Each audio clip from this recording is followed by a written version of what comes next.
I was in a plane. The lady sitting next to me eyed me curiously. I smiled back awkwardly. I knew what she was thinking. I was thinking the same thing. Holy moly! What did I get myself into? I went on a trip to Uganda last year with 10 strangers. 2 of them were my friend's parents, but I'd only met them once before. And the rest of them I met for the first time at the airport. I was sitting there in my Nike Just Do It t-shirt, surrounded by 10 Caucasian missionaries. I started sponsoring a couple of kids a few years back, and my friend's parents were organizing a trip to Uganda. They knew that, so they emailed me and asked if I wanted to send something to them. I responded with the obvious answer, "Can I come instead?" I don't think they were planning on taking this big a shipment, but they obliged.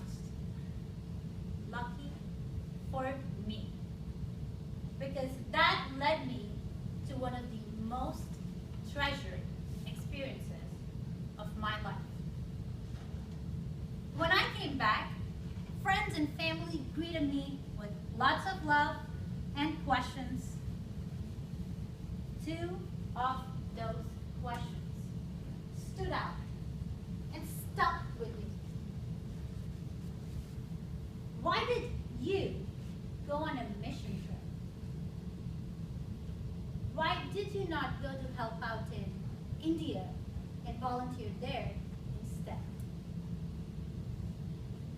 The first question was raised because I'm not a Christian by religion. Some of my friends found it odd that I went on a Christian mission trip. The second question was raised because if my head bobbing and accent hasn't given it away yet, I'm from India. Some of my friends found it odd that I did not go to India and volunteer there and give back to my own country of origin first. To be honest, I didn't know the answer either. I had to ask myself, why did I go on a mission trip? Why did I not go to volunteer in India instead? After some introspection, I realized the answer, and it was because it didn't matter. My mind didn't label them as Ugandans or Christians. It labeled them as children in need. As adults, we have been trained to label people based on some set of common traits.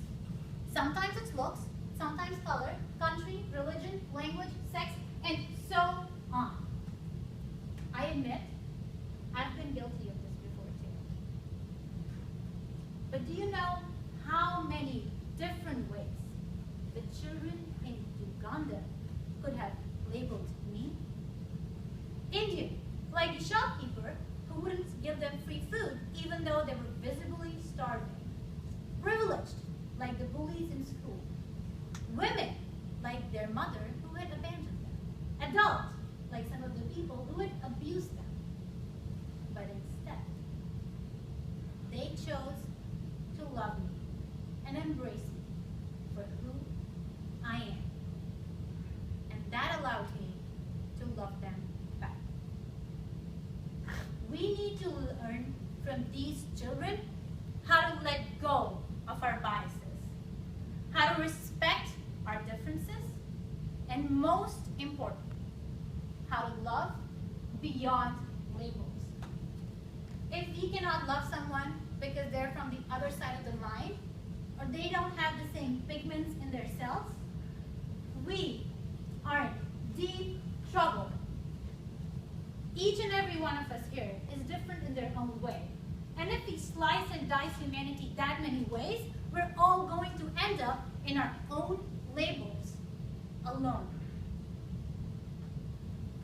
Now, more than ever, we need to stand together, respect each other, and learn to love beyond all our differences.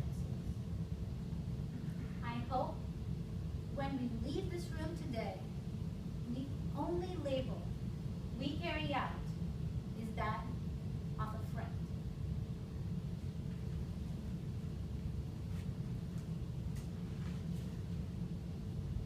I was sitting on a plane back from Uganda, laughing and chatting away with 10 amazing people who felt more like family than anything. The lady in the next seat eyed me curiously. I smiled back awkwardly. I knew what she was thinking. I was thinking the same thing. Holy moly, how loved and lucky